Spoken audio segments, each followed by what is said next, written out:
So like I said, I'm David Maynard, and this is John Cash. We're going to be talking about device driver security. You may or may not have heard something about our presentation at Black Hat, but we're basically doing the same presentation. At the end, we're going to have some specific questions we've gotten from the Mac community that we're going to be answering about the stuff we did. So we're going to start off with, how do you start a slideshow? View show. Nifty. I like to point out this presentation is being done on a Mac. Yes, my wireless is off.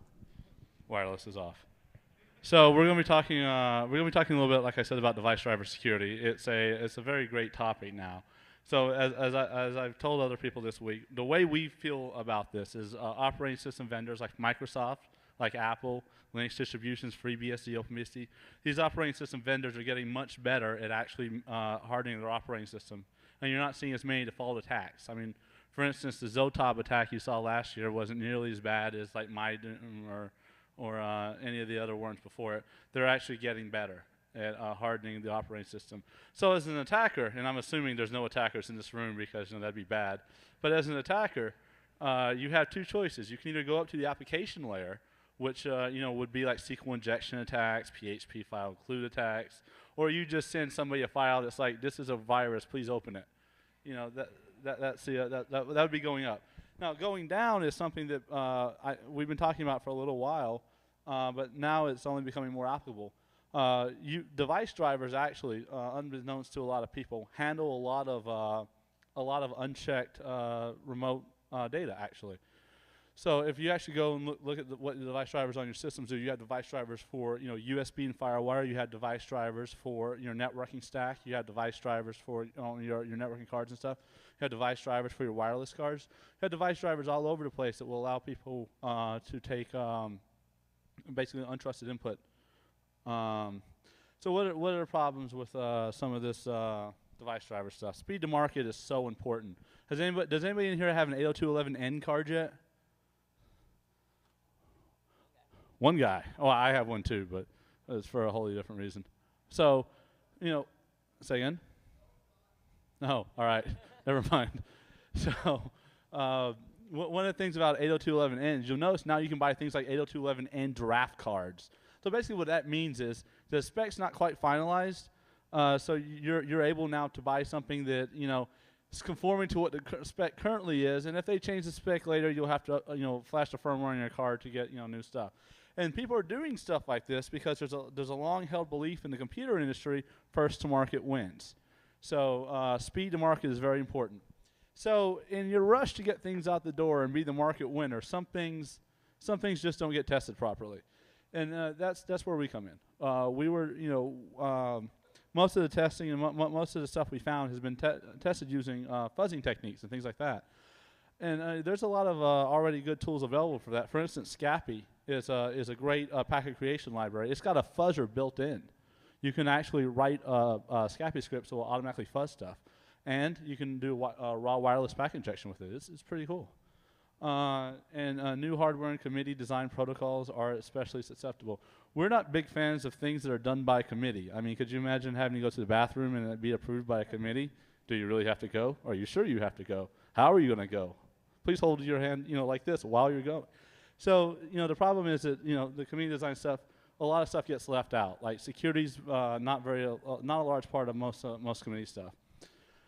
So although what we're talking about, primarily is going to be like 802.11a, b, and g stuff, the thought process, and that's one of the most important things, and that kind of got drowned out in a lot of stuff we were doing this week. The thought process and how you find these problems, how you fix them, can be applied to a lot of different things like Bluetooth, new 802.11 specs like 802.11n, and new wireless data stuff like Edge, GVDO, and HSDPA. I myself am a HSDPA user. So have device drivers had problems in the past? Why, yes, they have. Here's 3 good examples. I used to be with a company called Internet Security Systems, and a gentleman there named Neil Maida actually found a off by 1 in a TCP/IP.sys. That's a pretty heavily used device driver. I don't know how anyone else feels about it, but I feel it's pretty heavily used, and it's actually also pretty heavily audited in the last 10 years. So for somebody, last year to find, new off by one in IP options, that's just showing that the ground is pretty fertile. Just earlier in the month of the Microsoft Super Tuesday, there was a server.sys vulnerability that was Super Tuesday that came out, and this was actually also in the device driver. And strange enough, there's also the FreeBSD Wi-Fi integer overflow. It's actually in Wi-Fi, which kind of makes it relevant to this talk. But there have been. Yay! Awesome. Can I shake your hand later? That's pretty cool. Have you tested that on any other systems? Have you tested that on any other systems besides FreeBSD? Right. All right. So, has the FreeBSD Wi-Fi integer overflow been tested on any other systems? It was kind of a joke, but apparently I was the only one that got it. So, say again. Oh, NetBSD was also vulnerable. So, if there's any FreeBSD diehards, don't feel like I'm exclusively pointing out a FreeBSD problem. It was a more widespread problem. So yeah, okay, there have been device driver problems in the past. And if you think they haven't been, do some research. Google's your friend. Don't ever believe anything I say. Go Google stuff. So strangely enough, Intel on this past weekend released a lot of driver patches for just these. Not work. Okay, 130 megs worth of patches. Is that a patch? I mean, how big is a compiled Linux kernel? I remember when I downloaded Slackware for the first time, it was smaller than that. But they fixed a lot of problems in remote code execution. It says it right there. So these kind of problems in wireless drivers, they are real. They happen. So now this is where John starts talking. I'm gonna go back to text messaging people. Oh, could you switch me mics? Thanks. Okay, so Dave here is the really brilliant kernel level ring 0 payload ninja exploit guy, and I'm the 802.11 guy. If I hadn't met Dave, the demo would have been here's a Windows box. I blue screened it with EIP. Now what the hell do I do? No idea. So I'm gonna talk about. Yeah. Somebody called us a fantastically hacking duo in a blog. That was great. Anyway, so I'm going to talk about 802.11 and why 802.11 in particular is susceptible to these things lately. The biggest reason it's so susceptible is it's just so complicated. So I'm going to talk about why it's so complicated and maybe what we could do to fix it. And the direct consequences of it being so complex is that A, you can fingerprint it, and then B, you can exploit it. So why is it so complicated? My friend Warlord, I think, said this, though somebody else might correct me. He says, fear leads to anger, anger leads to hate, and hate leads to protocols designed by committee. Or maybe it's protocols designed by committee lead to hate. It's too complicated to get a bunch of guys in the room and have them do it right. Maybe the guys could get together and elect the smartest guy, but you don't want more than like 2 people doing this, I think. So why is 802.11 so complicated? Well, partly it's too ambitious, partly it's attempting to deal with legitimate problems. Things that wireless networks have to deal with that wired ones don't are obviously hidden nodes, unreliable links, and other networks on the same channel. I mean, those happen all the time. It's just the nature of wireless. And so that adds legitimate complexity to the problem they're trying to solve. And so that's, they have to put stuff in there for that. But there's a lot of extra fluff. So can we fix it? I say yes. All it costs is standards compliance. Basically, I feel like you should have the option at least to ignore management frames. Management frames are the ones that everybody uses to kick you off a network and crack it. So here's a good question. If it's your home network, you got a little access point, how often is your network going to legitimately kick you off? When is that a feature? It does do it. It does it when it reboots. So every time you reboot your router, like cleanly shut it down, not just pull the power, it'll probably de-auth you. Is that really a useful feature? So I think the number of management frames used to like break things versus actually accomplish stuff it's not worth it. You should be able to ignore them. There's some control frames that can cause problems. These are harder to ignore. They're more low level, and they're related to keeping networks on the same channel from interfering with each other. And remove the extras, and here comes the extras later. So why is all that interesting? Because complexity is a hacker's best friend. If it's not complex, then somebody didn't mess up. And if Sony didn't mess up, we've got no bugs to exploit. And 802.11 is not lacking in complexity. So just for a quick comparison, I'm going to compare 802.11 to Ethernet. Ethernet has 3 fields, source, destination, and type. I'm willing to bet if I put 14 bytes up there and said it's an Ethernet header, a lot of people in the room could parse it. 802.11 has a version, a type, a subtype, 8 flags, 1, 2, 3, or 4 addresses in different spots. Fragment number, a sequence number, and that's in the header. After that, we've got stuff that's not in the header but just as important. You've got positive acknowledgement, 11 management frames, 6 control frames, lots of subtypes for each of them. And then as soon as you turn on encryption, it adds more fields, initialization vectors, mix, etc. And so there's still more stuff thrown into the standard. There's ad hoc. How many people here have used an ad hoc network to do something useful? Raise your hand. Okay, so like, that's more than Black Hat. Black Hat, it was like, I don't know, 3 people. So this is like, I don't know, 5%, less than 5%. Okay. Power savings is a feature in there that I actually feel is probably worth having. It lets cards essentially turn themselves off and say, I'm going to turn my card back on in, 10 seconds. Well, smaller time frame than that, but you got the idea. So the card can tell the access point, I want to sleep. I'll be back in 10 seconds. Store any packets for me, and I'll pick them up later. So that adds some complexity, but it's at least accomplishing something useful. Saves your battery. 2 types of media access control, PCF versus DCF. PCF stands for point coordination function. DCF is distributed. Basically, DCF is Ethernet, and over wireless is the easiest way to think about it. And if DCF is Ethernet, then PCF is token ring. You can bet people are really rushing out the door to push token ring over wireless, right? I mean, this isn't part of, you don't have to actually implement that to get certified, but it's still in the standard, taking up a ton of pages, and it actually takes up some management frames as too. So those bits are forever used for something that I don't think anybody implemented ever. 11E, quality of service, that's so you can do video conferencing over your access point. Now I gotta ask you, so you've got quality of service on your access point, so your teleconference gets ahead of your FTP session or whatever. But what happens when it hits the back-end wired connection? It goes out your Ethernet jack. Does IP or Ethernet care about those quality of service bits? No. So if you're trying to video conference with somebody on the same access point, you're probably doing well, but they're like 100 feet from you.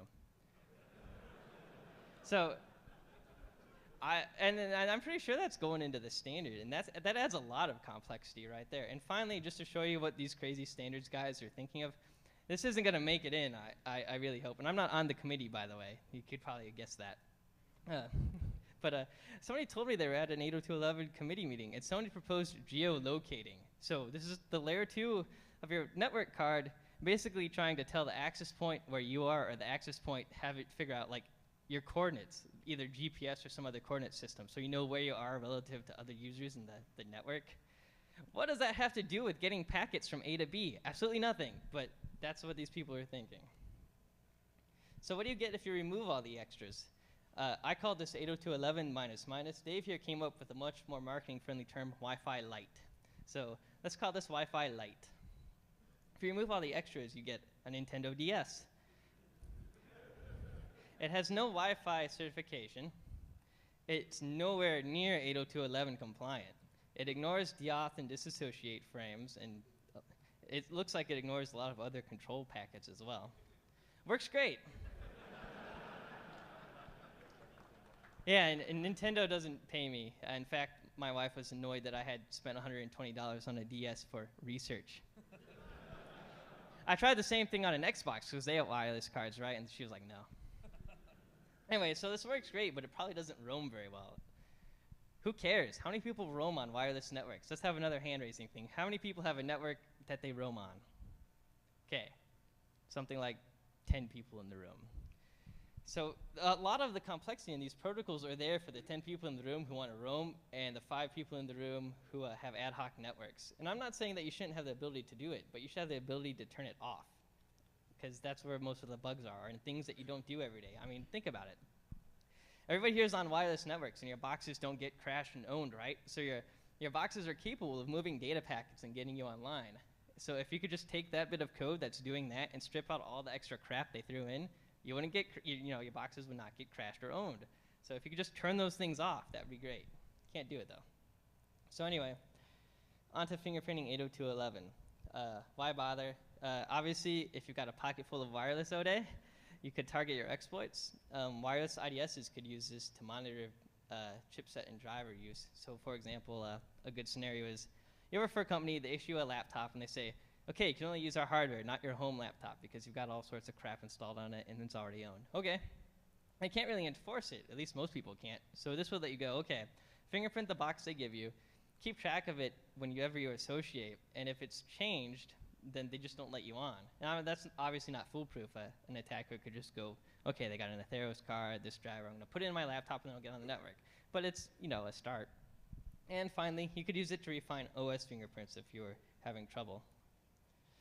So why is this cool? Well, I think it's cool because I don't know of any other link layer protocol fingerprints. Can't fingerprint Ethernet, right? It's just 3 bytes or 3 fields. So and why is this possible? Well, like I've been saying, it's because of the complexity of the protocol. So when I first started trying to fingerprint these, it was like, well, how far down could you go?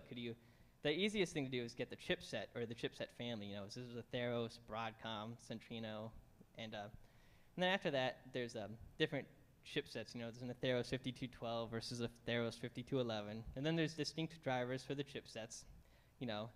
This has a Broadcom card in it, so do Windows boxes sometimes, so they got different drivers, obviously. And then finally, can you tell different versions of the same driver? Now, if you can tell different versions of the same driver, that is really what you want if you're going to be targeting exploits, because your return address might change, or you're going to overwrite something else, and you really need to know that. So that would be ideal if you want to own something. And finally, maybe you could fingerprint firmware. I didn't really look into it because people are just not putting much in firmware anymore. So I came up with 3 specific types of fingerprints. 2 work, 1 doesn't. I talked about them at Black Hat, and I don't have time to do it here, unfortunately. I'll show you the one that is cool and works. And I gave a live demo at Black Hat. You can ask people, it did work. I'm very proud of that. The reason it worked is because I had an hour and a half of lunch before my talk to come set up everything and debug the hell out of it, and I didn't have that today, and we're short on time, so I can't do a live one. But I'll show you how it works. And basically, the duration stuff I'm going to show you lets you get down to the device driver version in some cases. That's really cool. So duration analysis. Totally passive, very accurate, and easy to automate. In fact, it's already automated and works. So to understand this, basically I've got to tell you what a duration is. It's a 16-bit field in every 802.11 data packet and lots of other packets if you don't have it. Those are weird ones. Anyway, the duration is a 16-bit field that says, how long do I need the air after this packet? Because by the time you read this, you've already seen the packet. You've got this packet. And the intent is, okay, so I've obeyed the rules of the media access control. I won the random back off, and I got the air. Now I'm going to send a packet to my buddy Dave over here, right? And it's probably a data packet. And 802.11 data packets are acknowledged. And you don't want Dave to have to win the battle for access control. So I'm going to send a packet to Dave. You guys are not going to get on the air, and he's going to acknowledge it back, and then somebody else can try to get the media. So that's the major motivation for this. And so there's a couple of obvious values for this. The time would be 0 for packets that aren't acknowledged, broadcast packets, for example. And it would be however long it takes Dave to acknowledge me back. That would be another likely one. So there's really only a few discrete values for this that you would likely see, 16, 20 or so. So what influences this? Well, obviously the rate that you transmit packets at is very important. If Dave talks faster, then it doesn't take as long. Also, along the long road of standards compliance, a few optimizations have been built in, short slot time and short preamble. It's not too important, it just affects the duration. So if you want to fingerprint somebody on an access point, you've got to know the rate, the slot time, and the short preamble. So I'm going to get into an example Atheros fingerprint right here. So Atheros cards, I like them. They seem to follow the standard pretty well. What this shows you is the association request row, for example, says that an association request packet from an Atheros card says that it's going to use the duration value of 314 100% of the time.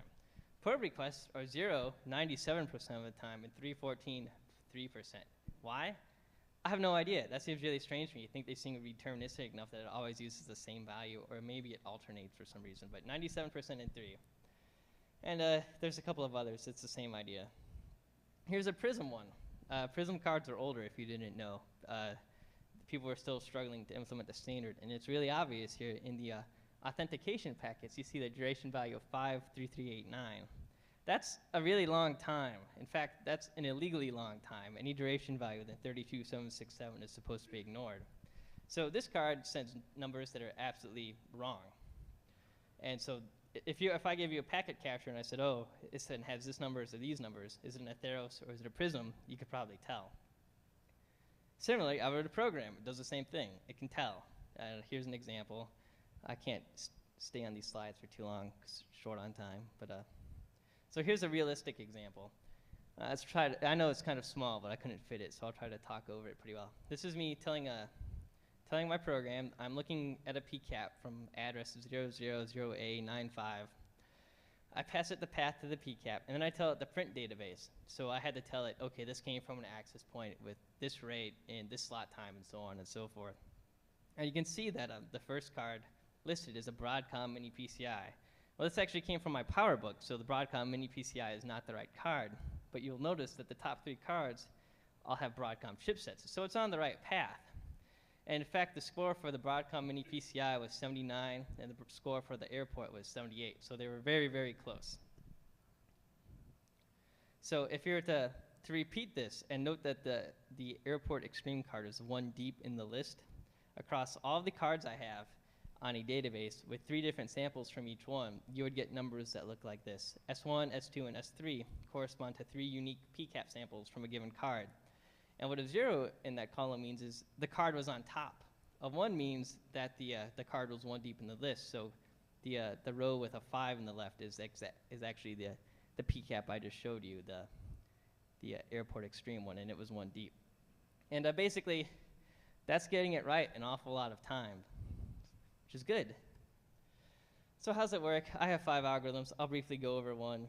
They're kind of boring, I suspect, to most people. Basically, you look at the duration values you see, treat them as a set, take the intersection, subtract the probability of seeing them from each other, and return 1 minus that. This basically says card A uses duration value, say the legal one was at 52269 or whatever, like a lot of the time, actually 100% of the time in authentication package, and this other one uses it like never. Okay, so those don't even make it in this, but if they use them 100% of the time and 1% of the time, this still would be close to 0. And if you do that, you do 10 times better than random. If you take into account the packet types for the same ratios, it's 21 times better than random. At this point, you're well past chipset level resolution, and you're probably getting device drivers. And finally, at this level, you get to do 23 times better than time. This is if you combine the 2 techniques. And that's good. You're getting the right chipset and device driver in probably the version. So, just a quick real-time demo of this is so here's a program. I'm going to try to match a PCAP I captured previously of a vulnerable Intel chip driver, you know, the one they patched 3 days ago with 130 megs. So yeah, that's a patch. Anyway, so here's the PCAP from an Intel vulnerable driver. And you can see, or maybe you can't because I can't make the font big enough, but I tried, is that up on top, it's the driver from Intel that's vulnerable. Now if I was to run this program again on a patched version of the driver,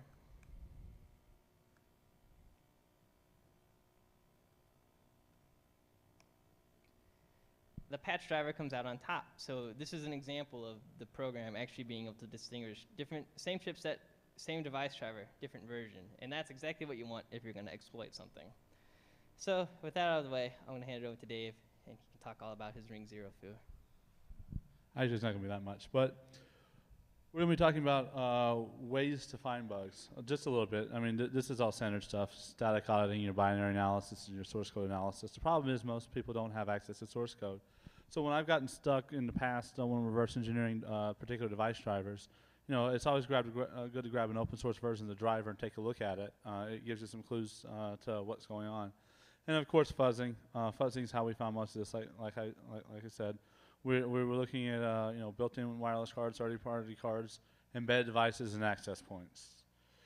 Now, things to think about: fuzzing can be frustrating. A bug can be triggered by something 8 packet chains ago, and you know it's really hard to track down stuff in kernel space. I mean, if you've ever had to track down why something crashed in the kernel, it's not all that easy sometimes. I mean, you'll find like an exception handler or something like that that's been tripped, but you know, sometimes finding it, especially if you do an overwrite, you destroy most of your stack information. So That's somewhat hard to track down.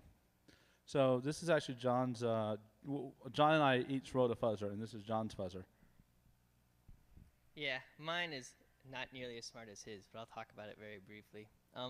Basically, the fuzzing laptop has 3 interfaces in it. It's got an Ethernet interface and 2 wireless. One wireless interface is out there fuzzing, obviously, and the other one is sitting there just monitoring the air. And basically, the way it works is that it pings a host that you're trying to fuzz on the wired side. Says, is this up? Great. I'm going to fuzz the hell out of it. Hopefully, and then, okay, fuzz, fuzz, fuzz, ping the wired side. Is it still up? Yeah. Damn. Okay, I'm going to go fuzz something else. And eventually, it'll ping something, fuzz it, ping it again, and it's down. You're like, great, I just crashed it. So then it's going to take all the packets that it logged on the passive monitoring interface, write them out to a PCAP file, and put an entry in a log file. And the packets it's sending are not smart at all. In fact, the fuzzing program has very little grasp of the 802.11 protocol. Basically, it's putting on a header that knows where it's going, and that's it. There's just random bytes after it of a random length. So it's not very smart. This is not something you run. You go get a coffee and you come back and you blue screen. This is something you run before you go to bed. You wake up and you have a room full of crashed laptops, hopefully. So that's how this one works. It's not as smart as Dave's, which is coming up. Oh, yeah, and here's a myriad of command line options, which I don't even remember. This is actually notes from myself, so I'm going to go back to run it later. So I wrote white fuzz, whereas John worked specifically on trying to manipulate individual packets and things like that.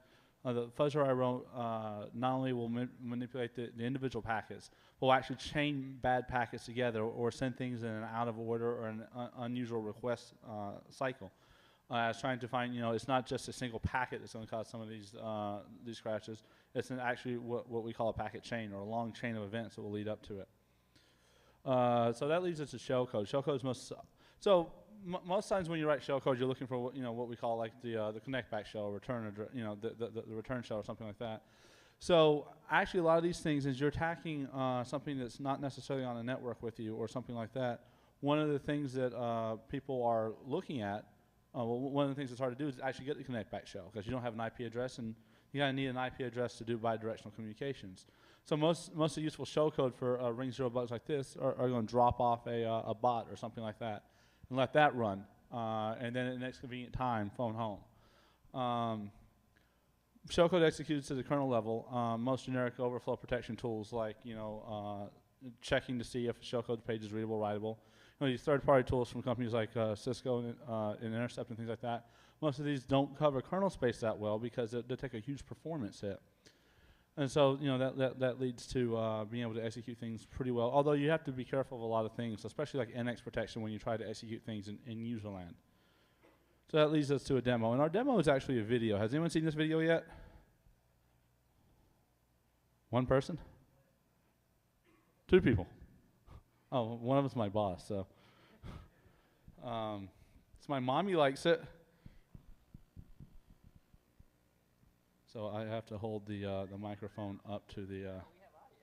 Oh, we have audio? Never mind. I don't have to illustrate this one. Comment over this one. Narrate. No, I don't want to narrate. Sure.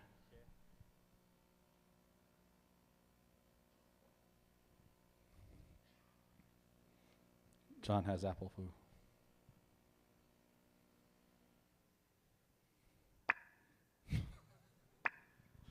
It's a very wet sound.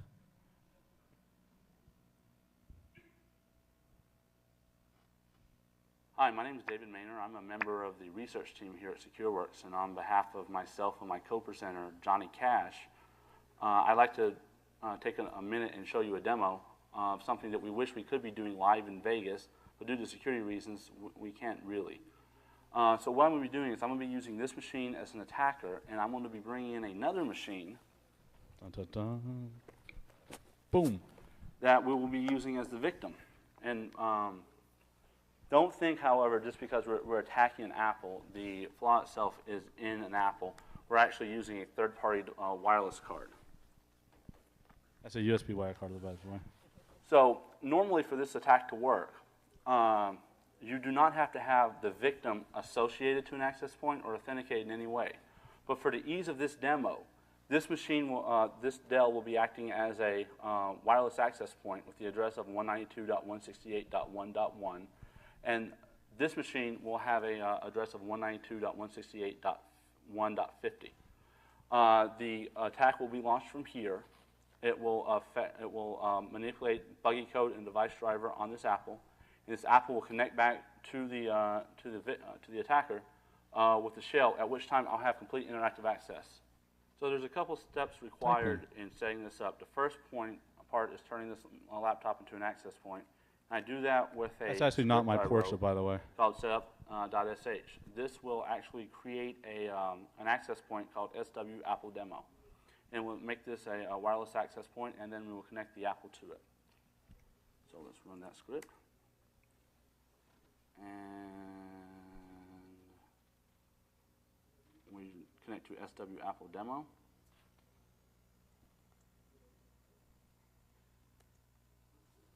We have an IP address of 192.168.1.50. Now what we do is we run the exploit. It's called Bad Seed. This is actually what it looks like. This is the help screen for it. And now we will run it against the target machine. It takes a minute or two to run. It's preparing the shellcode for return. It's getting the connection information for this laptop. It's now sending the attack. It's waiting for a response. It got a shell. Now, I am interactively logged into this machine. Let's minimize this window. So Split screen action is awesome. I'm looking at the files in that home directory. So what I'm going to do first is create a file on the desktop called owned, O-W-N-E-D.txt. As you can see, it was created right there. And now, I want to delete it.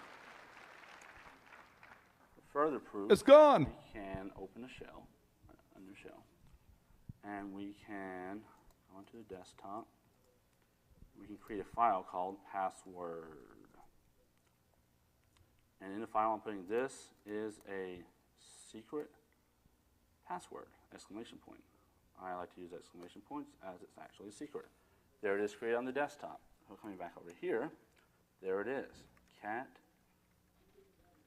password. This is a secret password. And now, we will delete it. And it's gone. Where did it go? This concludes our presentation. But if you're still not convinced,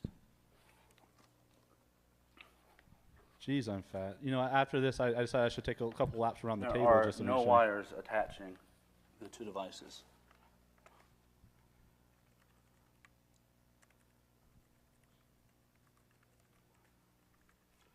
I just create a file on the desktop called iwalkedaround.txt. Should have been I walked around more. And I just deleted it. The thing to keep in mind here is although we attacked an Apple, the flaw is not specifically in the Apple operating system as we use third-party hardware. This type of a flaw will be systemic across all operating systems and hardware, and the only way to prevent it is proper testing. Although this flaw is and can lead to a remotely exploitable condition, it's not as trivial as a generic buffer overflow. On behalf of Johnny Cash, myself, David Maynor, and SecureWorks research team, thank you for watching. So I don't know if you guys know this or not, but Mac users love their Macs. So I am a Mac user. This is my PowerBook, and I love it. In fact, anybody who knows me knows that all my code gets written here, and if you're lucky, ported to Linux. So as soon as that demo got run on the Washington Post blog, we got some hate mail. I mean, did we ever? We got some serious hate mail. And we got asked a whole lot of questions by people that were like, oh, this is completely fake, and this is why it's fake. So now we have a couple of slides that will answer some of the most popular questions. And before I answer these, I'd like to give people in the audience a chance to respond to why is this a bad question. The most commonly given question is, did you get root? Does anybody here know why that's a bad question? That's a terrible answer. Exactly. So you're running in the kernel, and from the kernel we get root, and by root we mean super user access. Root's a generic term. Actually, I hear people talking about getting root on Windows machines all the time. It's actually an administrator account. But if you compromise something that's running in the kernel, you have the ability to do whatever you want on the machine. So that was actually the most common question we got. Second most, oh, wait, never mind. Okay, is this one still on? No. Whatever. Guess somebody wanted to hear me talk about fingerprinting anymore. All right. So here's a bastardization of the OSI network layer model 101, because a lot of people didn't seem to get this. The 802.11 device driver has an arrow next to it. We are here. Your firewall is a little bit further down the stack.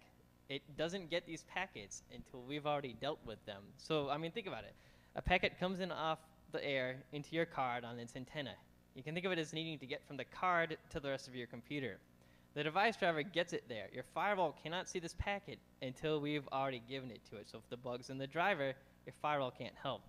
And finally, some people seem to think their antivirus will help. Your antivirus is like light years away. So I don't even know what to say about that, except it doesn't.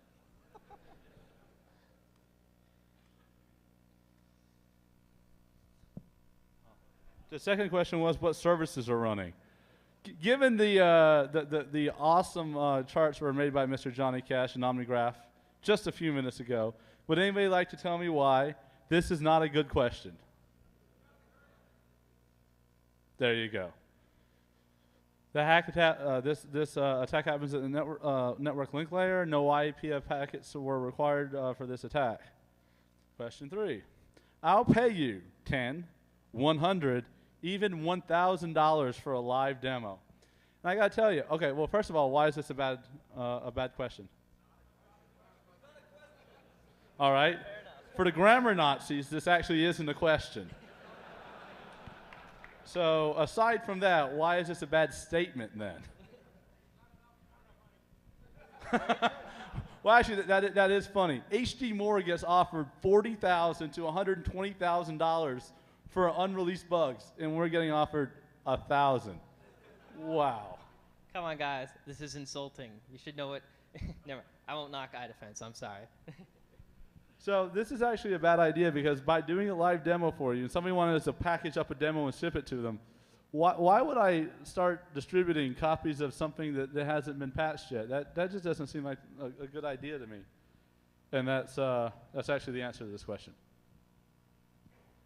Question 4. Why was it a video? Does anyone know why? How many sniffers are there in this room right now? Because we asked this question at Black Hat, and one guy raised his hand, and I really want to give him a copy of the exploit just because he was being honest. But if you do this demo live on stage, now we're not the only people doing it. You all are doing it too, and that just doesn't seem to be a good idea right now. And that's the answer. Anyone with a sniffer will have a copy of the exploit. And the 5th question, how did you use a third-party card as there are no PCMCI or Express card slots on your MacBook? This is actually my favorite one. Does anyone want to know the answer to this? Does anyone know? USB. USB. So in addition to that, I actually have to make a gigantic apology to the Mac user base. As I was quoted as saying, I would like to stick Mac users in the eye with a lit cigarette. Although this was an accurate quote, I actually did say that. I would like to say that I don't mean all Mac users. I just mean the people that send me email that say, fuck you, I'm going to kill you and your dog too. Doesn't even have a dog. Yeah, I don't even have a dog, so. In general, though, wrapping up, people kind of lost sight of what we were talking about here because there was a Mac involved. And what we were talking about here wasn't that, we can break into a Mac and we're badasses and whatnot. The thing we were talking about was that these kind of problems are systemic across all operating systems. You'll find problems like this in Windows. You'll find problems like this in Linux. You found problems like this in FreeBSD. Problems like this exist everywhere. The fact we were using a Mac actually is somewhat complementary to Macs because we figured if we could break into a Mac, then everybody would just assume everybody else could be broken into too. So, that's our, that's the message that kind of got lost in a lot of the drama that happened this week. Is we're not focusing on Macs specifically. We did show a demo on a Mac, but specifically, this is something that happens systemically, all throughout people who write device drivers. It's not just Wi-Fi device drivers. There's Bluetooth device. I mean, has anyone ever run a Bluetooth fuzzer here and seen stuff crash? No one? Dude, go Google stuff. Oh wait, one gentleman in the front. So you can actually go get off the shelf, well not off the shelf, downloadable Bluetooth fuzzers now. Run them against your phone, run them against your computer, run them against your friend's computer. That's even funnier. So, the thing we want people to take away from this is these problems have got to be fixed before, you're measuring the range of Wi-Fi in kilometers and not meters. So, I guess you only have a few minutes for questions, but if there's something we haven't covered already, feel free. Yeah, other than what card was it? Next. I'm sorry, repeat the question. Step up to the mic. Uh-oh, someone just jacked your mic privileges. Hey, could you briefly go through the methodology for finding this exploit? Like, did you start with a fuzzer and then move on from there, or what? No, I'm actually not the biggest fan of the world of fuzzing, actually. It has a great place, and because there's a lot of things that happen sometimes, like you can find bad code paths and whatnot, but it's actually hard to exercise them. So the way I prefer to audit things is you open your binary and you start looking for specific bad code patterns and things like that. And then once you have those marked, then you develop your fuzzer to try to exercise those specific code paths. And once you're exercising those specific code paths, then modify your fuzzer to start doing like fault injection or like bad data injection. So it's actually a kind of a hybrid approach. Yes, sir?